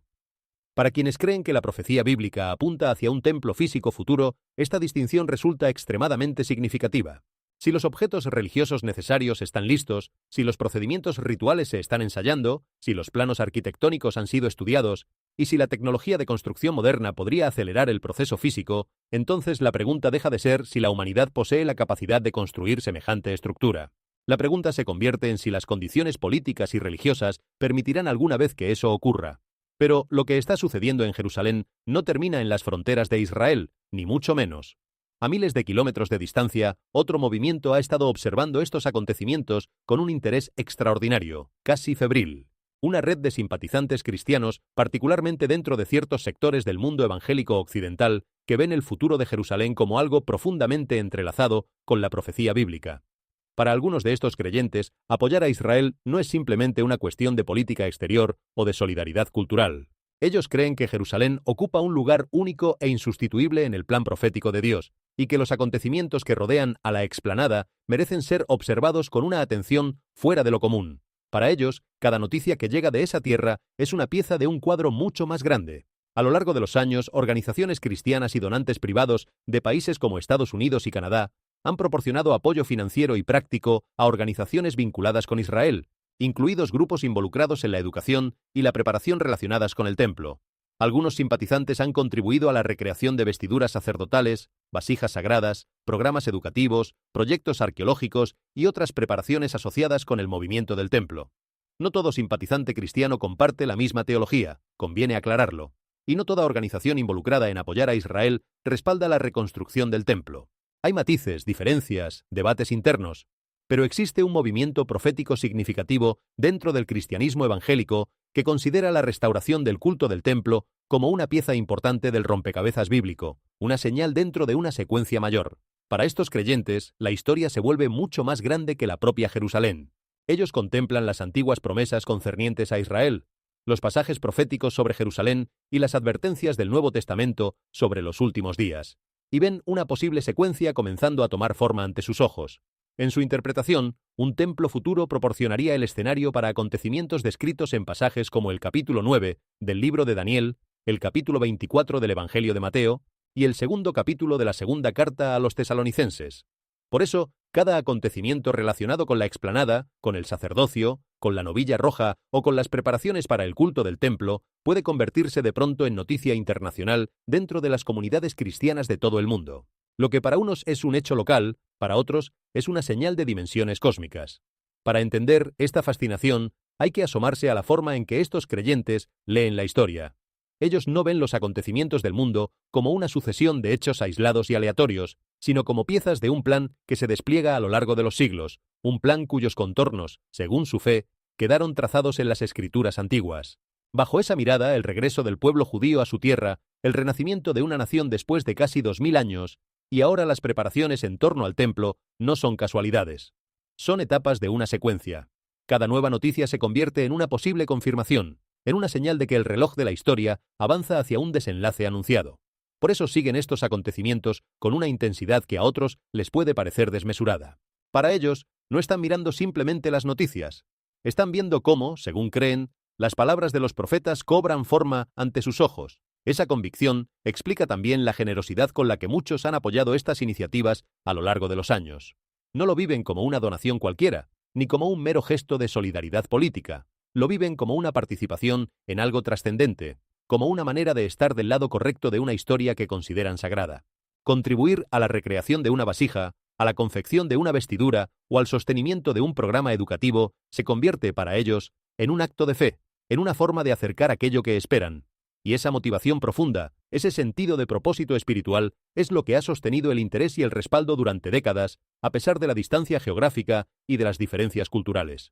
Ahora bien, es justo insistir en que dentro del propio mundo cristiano existe una enorme diversidad de opiniones sobre estos temas, y sería un error simplificarla. No todos leen los mismos pasajes de la misma manera. Hay quienes creen que las profecías sobre el templo se cumplieron de forma espiritual, no física. Hay quienes consideran que el verdadero templo son los propios creyentes, y que ningún edificio de piedra es ya necesario. Y hay quienes prefieren no fijar la mirada en calendarios ni en señales, sino en la vida diaria de la fe. Esta pluralidad es importante, porque revela que el asunto no es tan simple ni tan unánime como algunos titulares sugieren. La honestidad exige reconocer que estamos ante interpretaciones, no ante certezas matemáticas, y que personas sinceras y devotas pueden llegar a conclusiones muy distintas mirando los mismos textos. Pero aquí debe hacerse una distinción importante, una que exige honestidad intelectual. La Biblia no dice explícitamente que los cristianos evangélicos modernos deban financiar un tercer templo. Tampoco dice que trasladar las estructuras islámicas actuales sea un requisito profético confirmado. Esas ideas provienen de interpretaciones particulares de la profecía bíblica, no de mandatos literales y directos. Diferentes tradiciones cristianas entienden estos pasajes de maneras muy distintas, a veces opuestas, y muchos cristianos no creen en absoluto que un tercer templo físico sea necesario para que la profecía bíblica se cumpla. La diversidad de interpretaciones es enorme, y sería un error presentar una sola lectura como la única posible. Aún así, una interpretación se ha vuelto especialmente influyente entre los cristianos enfocados en la profecía. La creencia de que un gobernante futuro se levantará durante un período de extraordinaria agitación y engaño global. Y es aquí donde la historia toma un giro más oscuro, más inquietante. En el capítulo 9 del libro de Daniel, el profeta describe un período venidero asociado con un pacto y con una posterior interrupción del sacrificio y la ofrenda. En el capítulo 24 del Evangelio de Mateo, Jesús advierte sobre la aparición de la abominación de la desolación mencionada por el profeta Daniel, seguida de un tiempo de tribulación sin precedentes en la historia. Y en el segundo capítulo de la segunda carta a los tesalonicenses, el apóstol Pablo describe a una figura conocida como el hombre de iniquidad, que se exalta a sí mismo y toma asiento en el templo de Dios, presentándose a sí mismo como si fuera Dios. Para muchos cristianos que interpretan estos pasajes de forma literal y los conectan entre sí, esta figura se asocia con el anticristo. Según esa interpretación, el templo futuro se convertiría en el escenario de uno de los actos de engaño más aterradores de toda la profecía bíblica. El anticristo aparecería inicialmente como una figura política poderosa, capaz de traer orden a un mundo fracturado y caótico, un salvador aparente en medio del desconcierto. Algunas interpretaciones lo vinculan con un pacto o un acuerdo de paz que involucraría a Israel, seguido más tarde de una traición y una profanación. Imagina las implicaciones de semejante escenario. Una ciudad que haya estado dividida por siglos de conflicto religioso experimenta de pronto un avance político asombroso. Un acuerdo histórico parece traer la paz tan largamente anhelada. El culto del templo es restaurado. Los sacrificios se reanudan. El mundo entero observa Jerusalén con alivio, creyendo que quizás el antiguo conflicto por fin está llegando a su final. Y entonces todo cambia. Según esta interpretación profética, el aparente pacificador revela su verdadera naturaleza. El mismísimo lugar que se suponía debía representar el culto restaurado se convierte en el escenario de la rebelión contra Dios. La figura entra en el templo, se exalta a sí misma por encima de Dios y exige la lealtad que pertenece únicamente al Creador. Lo que parecía redención se transforma en la más profunda traición. Piensa en la fuerza dramática de semejante relato, porque no es casual que haya cautivado la imaginación de tantos a lo largo de los siglos. La escena que describe esta interpretación tiene todos los ingredientes de la más grande de las tragedias. Un mundo cansado de guerras y de divisiones, desesperado por encontrar estabilidad, recibe con alivio a una figura que parece tener las respuestas. Habla con seguridad, resuelve conflictos que parecían imposibles, une a quienes estaban enfrentados, y por un tiempo el planeta entero respira tranquilo, creyendo que por fin ha llegado la paz tan largamente soñada. La gente baja la guardia. Las multitudes lo aclaman. Los que dudaban terminan por confiar. Y precisamente en ese momento de máxima confianza, cuando nadie sospecha, cuando la esperanza ha desarmado toda cautela, es cuando ocurre el giro. La máscara cae. El benefactor resulta ser lo contrario de lo que aparentaba, y el lugar destinado a la adoración se convierte en el trono de la arrogancia. Por eso quienes reflexionan sobre este pasaje suelen extraer de él una lección que va mucho más allá de cualquier especulación sobre fechas o identidades. La enseñanza central no es tratar de adivinar quién será esa figura, ni señalar con el dedo a cada líder poderoso que aparece en el escenario mundial. Esa clase de obsesión, advierten muchos, no solo es inútil, sino que distrae de lo verdaderamente importante. La enseñanza central es sobre el discernimiento. Es sobre la capacidad de no dejarse arrastrar por las apariencias, de no confundir el carisma con la verdad, ni la promesa de estabilidad con la bondad genuina. Es un llamado a mantener despierto el juicio incluso, y sobre todo, cuando el engaño se presenta con su rostro más atractivo y convincente. Porque, según esta interpretación, el peligro más grande no viene disfrazado de amenaza evidente, sino de solución deseada. No llega gritando, sino susurrando aquello que todos quieren escuchar. Y ahí reside quizás la parte más inquietante de todo. La advertencia no apunta hacia un monstruo fácilmente reconocible, de esos que se identifican a primera vista. Apunta hacia algo mucho más sutil y por eso mismo mucho más difícil de resistir.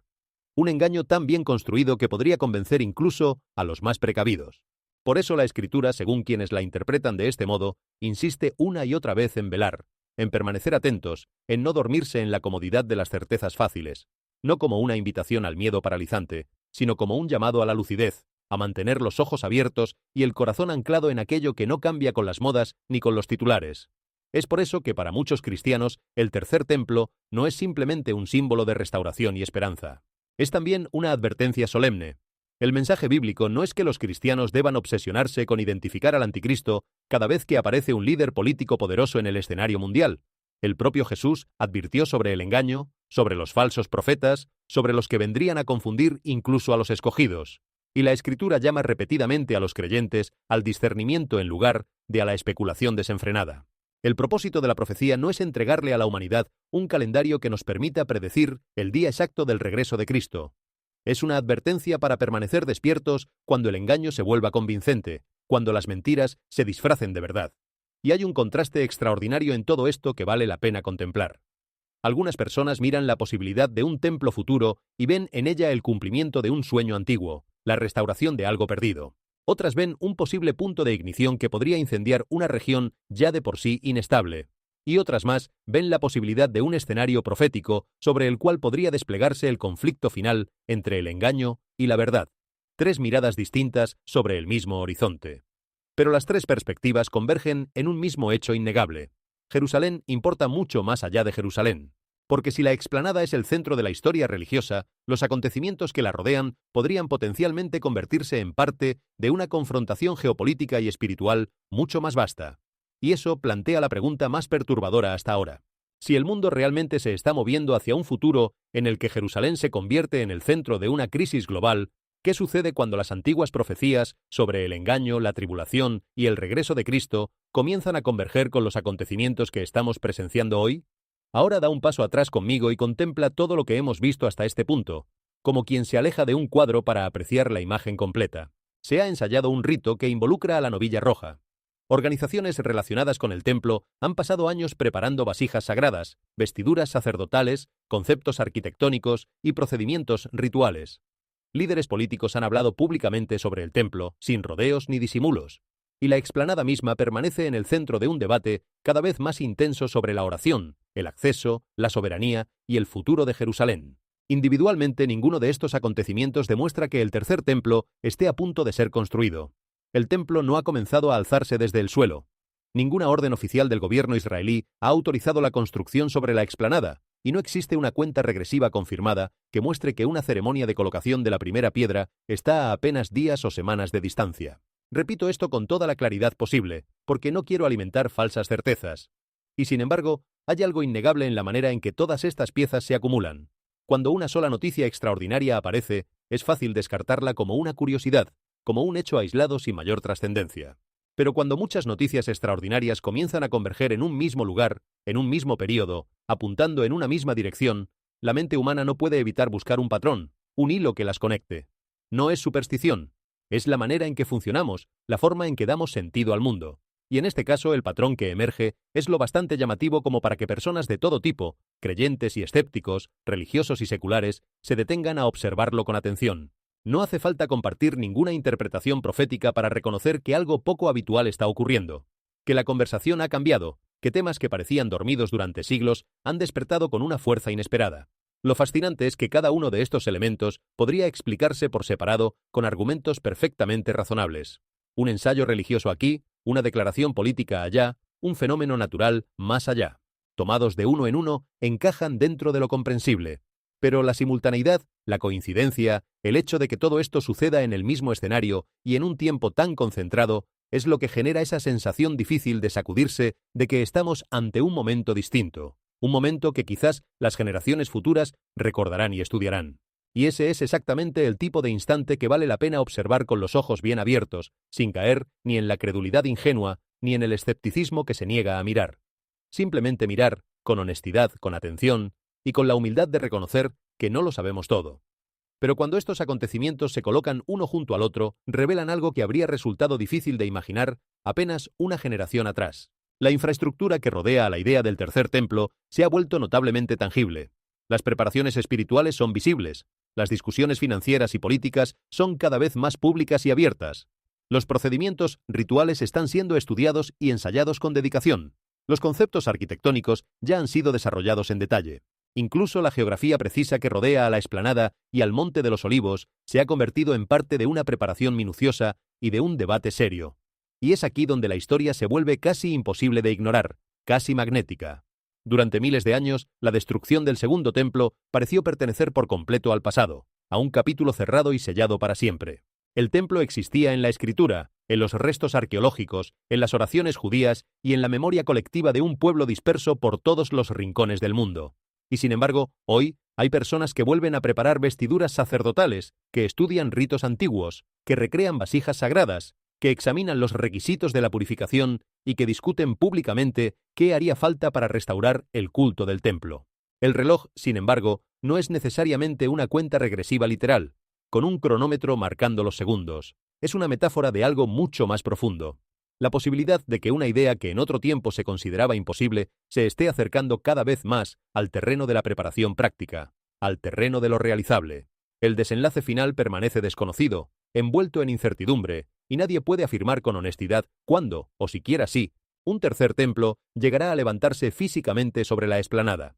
Pero Jerusalén en sí misma sigue siendo extraordinariamente volátil, tensa como una cuerda a punto de romperse. La explanada se sitúa en el cruce de tres grandes tradiciones religiosas, de reclamos históricos que compiten entre sí, de identidad nacional y de política internacional. Un incidente aparentemente pequeño en ese lugar puede desencadenar protestas, crisis diplomáticas o violencia que se extiende mucho más allá de las murallas de la ciudad antigua. Una oración, una declaración política, un cambio en los arreglos de seguridad o un acto simbólico pueden convertirse de pronto en la noticia principal del planeta entero. Es un lugar donde el más leve temblor puede sentirse en todo el mundo. Piensa en cuántas veces a lo largo de las últimas décadas un solo incidente en ese lugar ha dominado los noticieros de todos los continentes. Una visita, una restricción, un enfrentamiento, una imagen captada por una cámara y de pronto las cancillerías del mundo entero reaccionan. Los líderes emiten comunicados, las multitudes se manifiestan.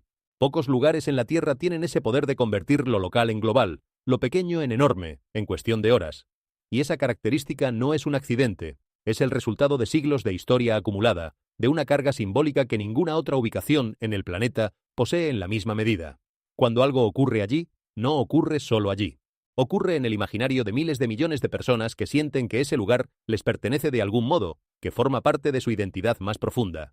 Por eso los expertos en la región advierten que la estabilidad de ese sitio es, en cierto sentido, la estabilidad de todo un equilibrio delicado.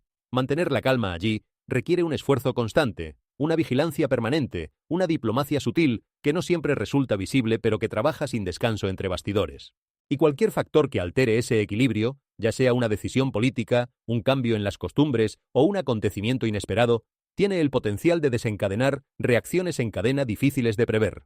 Comprender esto es fundamental para entender por qué cada uno de los desarrollos que hemos examinado despierta tanta atención. No es solo por lo que representan en sí mismos, es por el lugar donde ocurren, y por el efecto amplificador que ese lugar ejerce sobre todo lo que sucede dentro de sus fronteras. Por eso, el próximo movimiento importa tanto, porque el tercer templo todavía no existe. Pero la conversación que lo rodea ha entrado en una era completamente distinta. La verdadera pregunta ya no es simplemente si la gente hablará alguna vez de reconstruir el templo. Ya lo están haciendo, abiertamente, todos los días. La pregunta es si las preparaciones religiosas, las ambiciones políticas, las capacidades tecnológicas y los acontecimientos que rodean a la explanada terminarán por converger en algo mucho más trascendental de lo que hoy podemos imaginar. Y sin embargo, como personas que buscan la verdad con el corazón abierto, no deberíamos mirar estos acontecimientos con miedo, con pánico ni con una especulación política interminable que nos robe la paz. La novilla roja, las vasijas de oro, las vestiduras sacerdotales e incluso la posibilidad de un tercer templo jamás podrán reemplazar lo que verdaderamente importa. Para quienes creen en Jesucristo, el sacrificio supremo ya fue realizado, una vez y para siempre, en la cruz. Ningún templo terrenal, ningún rito, ninguna institución humana puede ofrecer una salvación mayor que la salvación que viene a través de él. Por eso, la respuesta más importante ante todo lo que está ocurriendo en Jerusalén no es el temor, sino el despertar espiritual. Deberíamos examinar nuestros corazones, apartarnos de aquello que nos aleja del bien, volver a una fe que sea genuina y firme, y recuperar la esperanza que no depende de las piedras ni de los titulares. Y aquí hay una paradoja hermosa que vale la pena contemplar. Cuanto más impresionantes se vuelven los acontecimientos externos, más importante se vuelve el estado del mundo interior. Podemos pasarnos la vida vigilando las noticias, escrutando cada señal, tratando de descifrar cada acontecimiento, y sin embargo descuidar por completo lo único sobre lo que realmente tenemos poder, que es nuestro propio corazón. De nada sirve conocer todos los detalles de las profecías si el alma permanece endurecida, distraída o vacía. La verdadera preparación no consiste en acumular información sobre el futuro, sino en cultivar una vida de bondad, de humildad y de amor en el presente.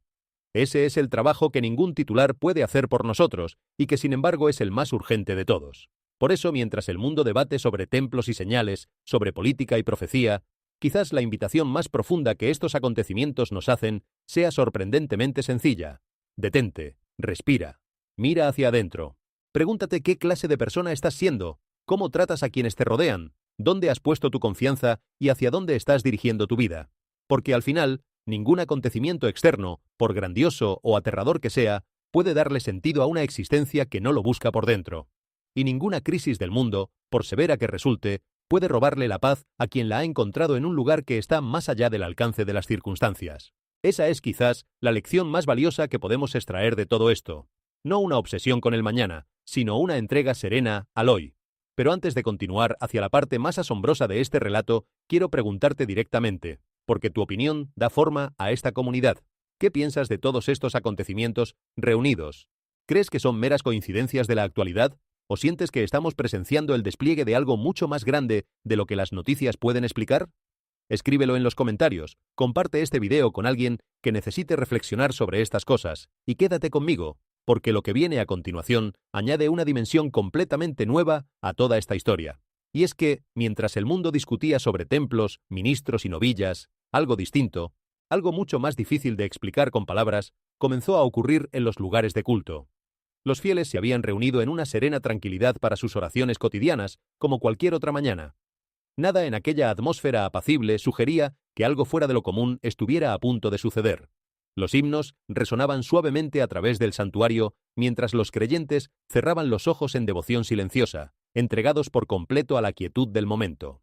Pero entonces, en un instante repentino y sobrecogedor, la paz de aquella mañana se vio interrumpida por un espectáculo extraordinario. Una deslumbrante oleada de intensa luz azul irrumpió justo delante de sus ojos, iluminando todo el santuario con un resplandor etéreo, casi de otro mundo. La atmósfera cambió por completo en cuestión de segundos. Imagina el impacto de un momento así para quienes lo vivieron. Un instante antes, todo era rutina. La misma mañana de siempre, las mismas oraciones repetidas 1000 veces, la misma quietud reconfortante. Y de pronto, sin aviso, sin explicación, una luz que no encajaba con nada de lo cotidiano inundó el espacio. Algunos abrieron los ojos sobresaltados, otros contuvieron el aliento. Hubo quienes sintieron un escalofrío recorrerles la espalda, y quienes, según contaron después, experimentaron una paz inexplicable, como si algo cálido los envolviera. En momentos como ese, el tiempo parece detenerse. La mente lucha por comprender lo que los ojos están viendo, y el corazón se adelanta a cualquier explicación racional. No importa el trasfondo de cada persona, ni su nivel de fe. Ante lo inesperado y lo luminoso, todos quedan reducidos a la misma condición, la de testigos asombrados de algo que no saben cómo nombrar. Y quizás sea eso precisamente lo que hace que estos episodios se difundan con tanta fuerza. No es solo la imagen en sí, por impresionante que resulte, es la reacción humana ante lo que desborda nuestra comprensión. Es esa mezcla de asombro, de temor reverente y de esperanza que se enciende cuando algo parece rasgar el velo de lo ordinario. Cada persona que vio aquella luz se llevó consigo una historia, una emoción, una pregunta que ya no la abandonaría. Y al compartirla, esa emoción se multiplicó, saltó de teléfono en teléfono, de pantalla en pantalla, llegando a millones de personas que nunca estuvieron allí, pero que de algún modo sintieron el eco de aquel instante. Lo que hizo verdaderamente asombroso aquel acontecimiento fue lo que pareció materializarse dentro de esa luz radiante. Mientras un peregrino grababa la escena por casualidad, sin planearlo, la luz cegadora perfiló, durante un instante fugaz, una figura extrañamente familiar. Cabello ondulado hasta los hombros, cayendo sobre una tradicional túnica blanca y sagrada. Era exactamente la silueta reverenciada que tantos habían imaginado a lo largo de noches inquietas de oración. Los cantos de adoración llenaban el templo. Nada parecía inusual hasta que varias personas notaron algo brillante por encima de la congregación. Una figura luminosa, de apariencia casi humana, pareció aparecer dentro de la luz, suspendida en lo alto, sobre las cabezas de los fieles. Algunos levantaron de inmediato sus teléfonos para grabar lo que estaban viendo, y en cuestión de horas, los videos del momento se propagaron velozmente por las redes sociales, alcanzando a millones de personas alrededor del mundo. Como suele ocurrir, las imágenes dividieron rápidamente las opiniones. Algunos espectadores lo descartaron como nada más que luz solar atravesando un vitral, una exposición inusual de la cámara, o una ilusión óptica creada por el ángulo particular de la iluminación. Explicaciones razonables, sin duda, dignas de considerarse. Otros, sin embargo, quedaron profundamente conmovidos hasta las lágrimas. Creyeron que la figura luminosa se asemejaba a un ángel de pie sobre la congregación, velando por ellos. Y otros más afirmaron que el contorno les recordaba al mismísimo Jesús, con lo que parecía ser cabello hasta los hombros y los brazos extendidos hacia las personas que estaban debajo, en un gesto de bendición. Si esas interpretaciones son correctas o no, es algo que no puede confirmarse, y sería imprudente afirmarlo con certeza. Pero lo que hizo especialmente cautivador aquel acontecimiento no fue únicamente la figura en sí misma, fue el lugar donde apareció. Porque el Monte de los Olivos no es una colina cualquiera, una elevación más entre tantas. Según los Evangelios, Jesús enseñaba con frecuencia a sus discípulos en ese mismo lugar. Domina la vista sobre la ciudad antigua de Jerusalén y fue el sitio donde oró antes de su arresto, en una de las noches más intensas de todo el relato bíblico. Y de manera aún más significativa, según el libro de los Hechos, fue desde el Monte de los Olivos que Jesús ascendió al cielo después de su resurrección. Antes de desaparecer de la vista de sus seguidores, 2 ángeles les dijeron a los discípulos que él regresaría de la misma manera en que lo habían visto partir hacia el cielo. Ese detalle no es menor para quienes conocen la Escritura. El mismo monte de la partida es, según la promesa, el monte del regreso. Y por eso cualquier fenómeno luminoso que ocurra en ese sitio adquiere de inmediato una carga simbólica extraordinaria. Piénsalo bien. Si una luz inexplicable apareciera en un lugar cualquiera, quizás llamaría la atención por un momento y luego se olvidaría. Pero cuando ocurre en un sitio tan cargado de significado, en el mismo lugar donde, según la tradición, se despidió una promesa de retorno, entonces el corazón de los creyentes no puede evitar preguntarse si hay algo más. La geografía en este caso multiplica el impacto. El dónde importa tanto como el qué. Y esa es una de las razones por las cuales estos episodios resuenan con tanta fuerza. No es solo lo que se ve, sino el escenario en el que se ve, un escenario que la fe de miles de millones de personas asocia con los momentos más decisivos de la historia espiritual. Ahora bien, seamos justos y equilibrados, porque la honestidad es un compromiso que no debemos abandonar ni siquiera ante lo más emocionante. Una luz hermosa en un lugar sagrado no es por sí misma una prueba de nada sobrenatural. Puede tener explicaciones perfectamente naturales, desde el juego de la luz en el aire hasta las particularidades de una cámara. Reconocerlo no le quita belleza al momento ni desprecia la emoción de quienes lo vivieron. Simplemente nos recuerda que la fe verdadera no depende de fenómenos que puedan filmarse, sino de una convicción más profunda que no necesita espectáculos para sostenerse. Los signos pueden inspirar, pueden conmover, pueden despertar preguntas valiosas. Pero la fe madura no se construye sobre destellos pasajeros, sino sobre algo mucho más firme y duradero. Y quizás ese sea uno de los mensajes más sabios que podemos extraer de todos estos acontecimientos, aprender a maravillarnos sin dejar de discernir, a emocionarnos sin perder la serenidad, a mirar el cielo con asombro y al mismo tiempo, con los pies bien puestos sobre la tierra, y mientras las personas todavía contemplaban lo que había sido descubierto y observado en torno a Jerusalén, la atención comenzó a desplazarse desde la tierra hacia el cielo que se extiende por encima. Una imagen extraña capturada durante la noche empezó a difundirse y a llamar la atención de multitudes. A primera vista parecía no ser más que una formación de nubes desplazándose a través de la oscuridad. Algo ordinario, algo pasajero, algo que el viento borraría en minutos.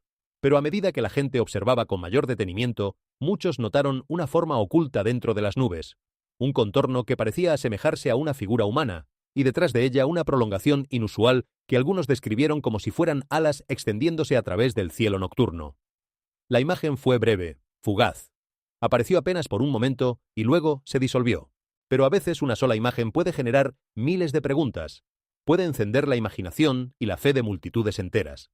Para algunos espectadores, la forma les recordó de inmediato algo familiar, algo que habían visto en pinturas antiguas o imaginado en sus oraciones. Es curioso cómo una imagen tan efímera puede quedarse grabada con tanta fuerza. La nube se desplazó, cambió, se deshizo, como hacen todas las nubes. Pero la impresión que dejó permaneció mucho más allá de aquel breve instante. Quienes la vieron, la describieron una y otra vez. La compartieron, la comentaron, la interpretaron desde 1000 ángulos distintos. Y en cada relato la forma parecía cobrar un poco más de nitidez, un poco más de significado. Así funciona la mente humana ante lo misterioso. Toma un destello fugaz y lo convierte en historia, lo enriquece, lo carga de sentido. No porque quiera engañarse, sino porque busca comprender, busca conectar lo que ve con lo que cree, lo que siente y lo que espera. Y quizás en eso resida buena parte del poder de todas estas señales, sean cuales sean sus causas. No está únicamente en las imágenes mismas, sino en lo que despiertan dentro de quienes las contemplan. Una luz, una nube, un estruendo, y de pronto personas de toda condición se detienen a pensar en cosas que normalmente relegan al fondo de su conciencia, en el sentido de la vida, en lo que hay más allá, en sus propias creencias y en sus propias dudas. En cierto modo, estos fenómenos actúan como un espejo que nos devuelve nuestras preguntas más profundas, esas que la rutina diaria suele silenciar. Y tal vez ese sea su efecto más valioso, no el de proporcionar respuestas definitivas, sino el de reavivar preguntas que merecen ser hechas. Sin embargo, a medida que la tierra se asentaba lentamente y la calma parecía regresar, los residentes de Jerusalén comprendieron pronto que la inquietud estaba lejos de haber terminado, porque apenas unas horas más tarde, otro tipo de estremecimiento, aún más perturbador, comenzó a descender. No provenía de debajo de sus pies, de las profundidades de la tierra, sino del cielo mismo, de las alturas. En medio de un contexto de tensiones de seguridad que se intensificaban rápidamente a lo largo de la región, los cielos sobre Jerusalén y sus colinas circundantes fueron encendidos una y otra vez por brillantes destellos de fuego que atravesaban la oscuridad como cuchillas incandescentes. Segundos después de cada resplandor cegador, una explosión ensordecedora reverberaba a través de la inmensidad. Aquello no era un trueno ordinario, ni tampoco una detonación cualquiera. Era un muro invisible de presión que se desplomaba desde los cielos, haciendo que el aire mismo vibrara con una intensidad visceral, que se sentía en el pecho. Las ventanas temblaban frenéticamente en sus marcos, como si quisieran escapar. Las puertas de madera se cerraban de golpe con violencia, e incluso la tierra bajo los pies parecía estremecerse bajo el implacable embate de las ondas de choque. Para las familias apiñadas juntas dentro de refugios antiaéreos y habitaciones de seguridad reforzadas, el aspecto más angustiante no era lo que veían los ojos, sino la aterradora sinfonía de sonidos que penetraba a través de los muros de concreto.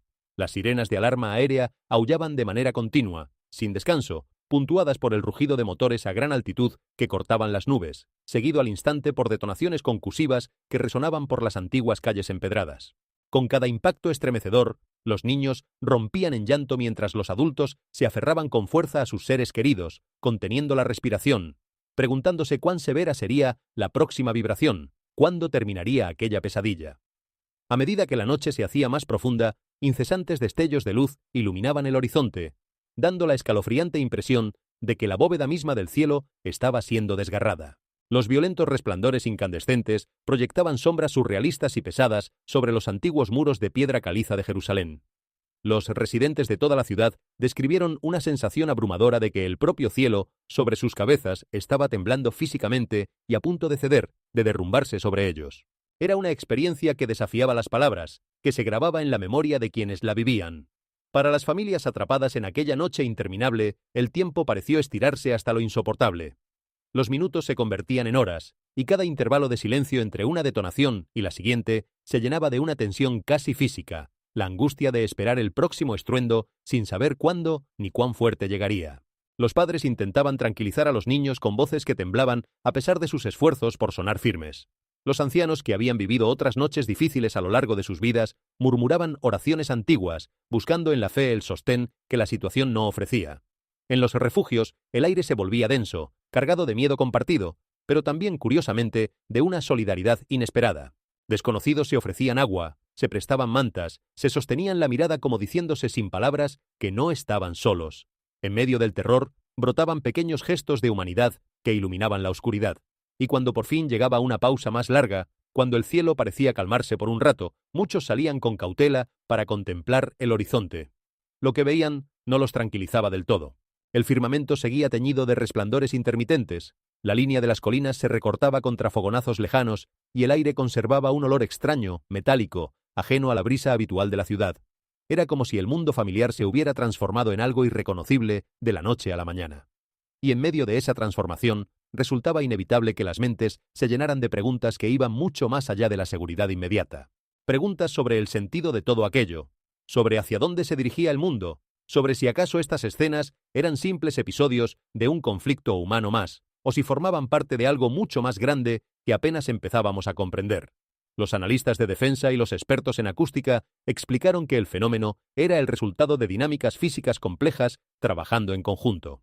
Cuando objetos de alta velocidad atraviesan la atmósfera superior, o cuando ocurren intercepciones a gran altitud, se generan ondas de choque supersónicas que viajan con inmensa velocidad a través de las columnas de aire. Además, la topografía única de la región de Judea, caracterizada por empinadas cordilleras de piedra caliza y profundos valles serpenteantes, provoca que estas ondas acústicas reboten, se reflejen y resuenen repetidamente antes de alcanzar las zonas residenciales. Este atrapamiento acústico crea la aterradora sensación de que las explosiones emanan de todas las direcciones simultáneamente, haciendo que el cielo mismo parezca retumbar y sacudirse. Una explicación científica, precisa y razonable que ayuda a comprender lo que estaba ocurriendo desde el punto de vista físico. Sin embargo, para incontables personas de fe, El verdadero peso de aquel momento trascendía toda explicación científica. Sus mentes se volvieron hacia las solemnes palabras de Jesús, registradas en el Evangelio de Lucas, donde se habla de que habría señales en el sol, en la luna y en las estrellas, y que las personas desfallecerían de temor, angustiadas por lo que vendría sobre el mundo, porque las potencias de los cielos serían conmovidas. Hay algo estremecedor en la manera en que esas palabras, escritas hace tantos siglos, parecen describir con inquietante precisión la experiencia de quienes vivieron aquellas noches. El temor ante un cielo que ruge, la angustia frente a lo que se avecina, la sensación de que las certezas de siempre se tambalean. No es de extrañar que, en medio de semejante escenario, la mente de los creyentes viajara instintivamente hacia esos versículos antiguos. Cuando lo que se vive supera lo que se puede explicar, es natural que el corazón busque refugio en palabras que ofrecen un marco, un sentido, una esperanza.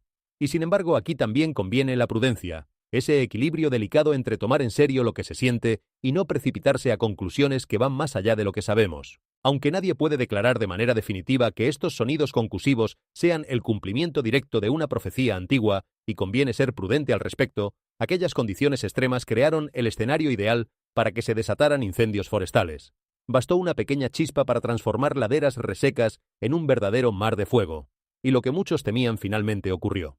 En las colinas al oeste de Jerusalén, enormes columnas de humo negro se elevaron de pronto y se propagaron rápidamente con el viento. En poco tiempo las llamas cruzaron valles y laderas montañosas, arrasando miles de hectáreas de bosque natural y vegetación.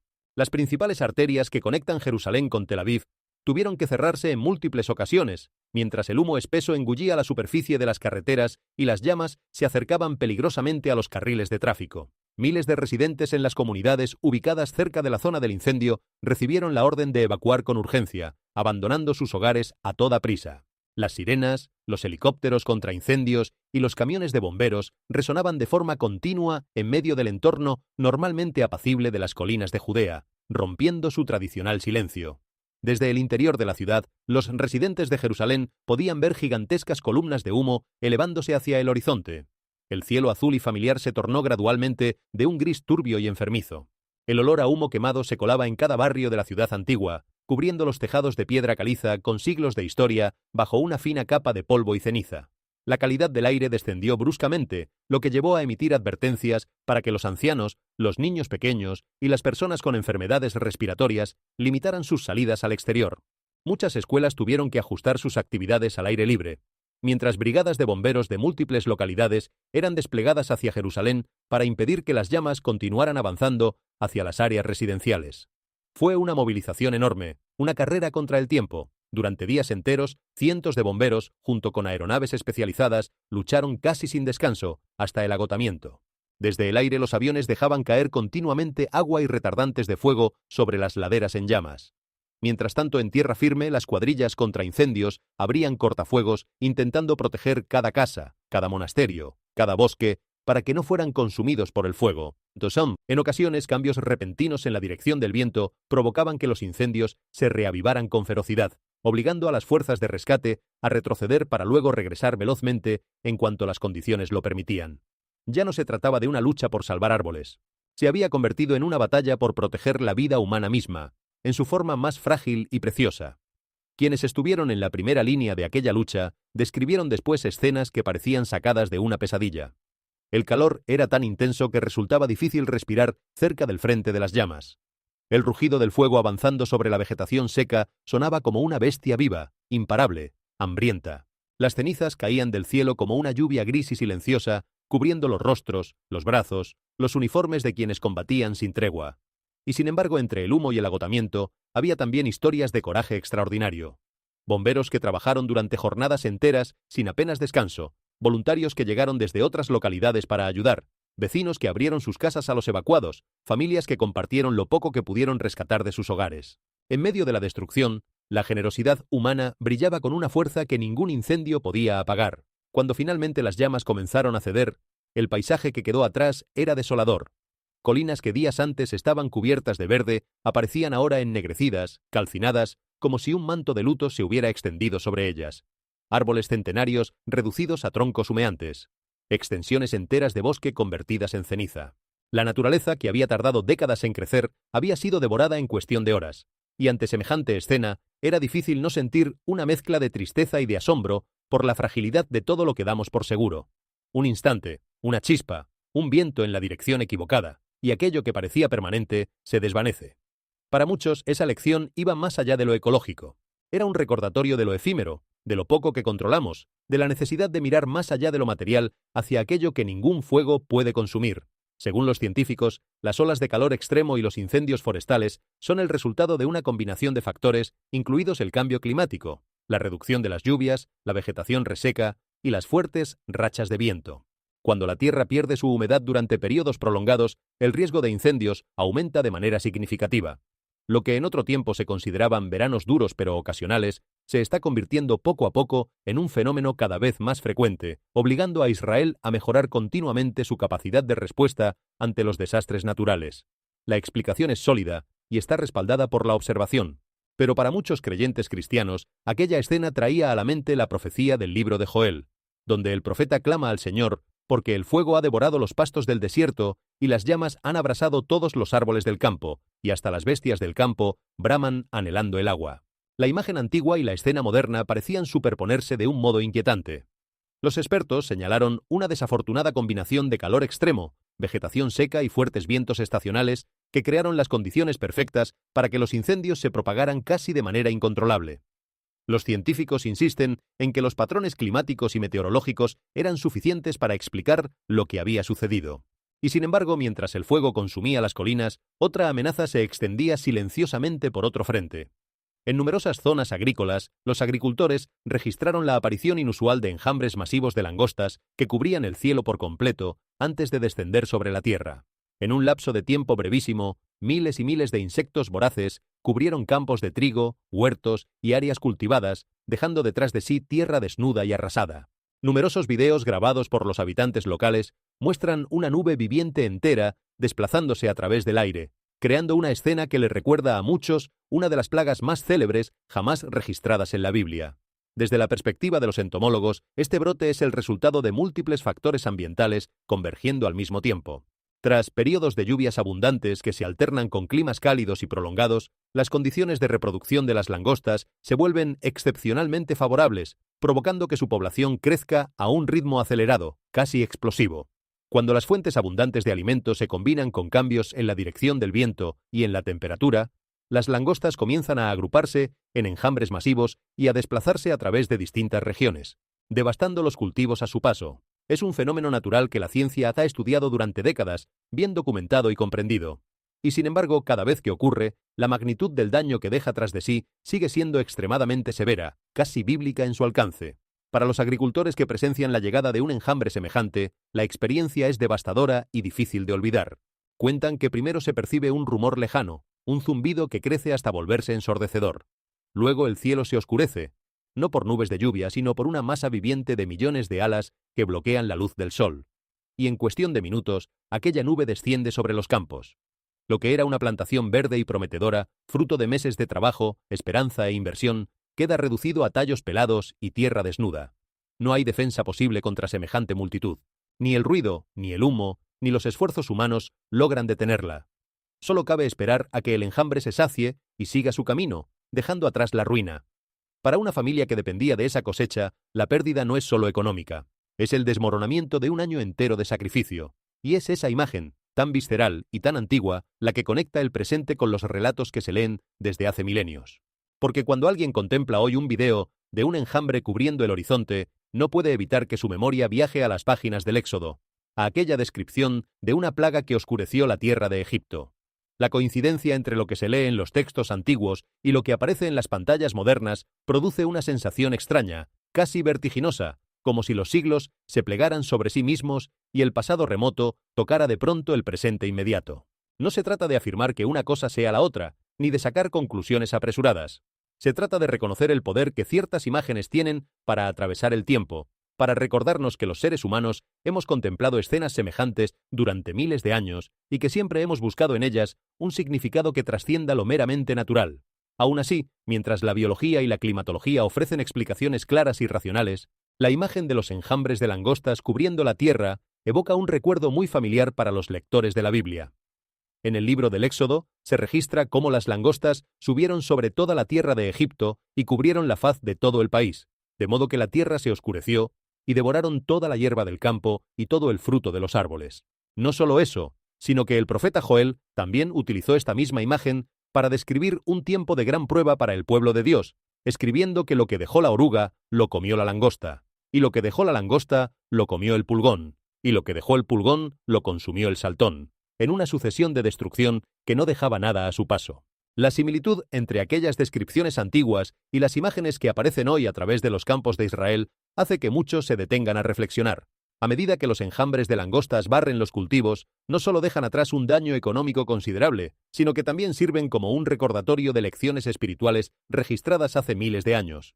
Y desde esos campos devastados, nuestra historia continúa avanzando hacia otra señal que emerge gradualmente a través de la Tierra Santa. Ahora nos volvemos hacia otro fenómeno que ha planteado grandes interrogantes a muchas personas. Ya no se trata de cambios en la superficie del agua ni de enjambres de langostas en los campos, sino de imágenes extrañas que aparecen en el cielo sobre Jerusalén. A lo largo de los últimos meses, un número creciente de residentes y peregrinos ha capturado imágenes de pilares de nubes con formas inusuales, que en ocasiones se asemejan a figuras gigantes flotando sobre el horizonte.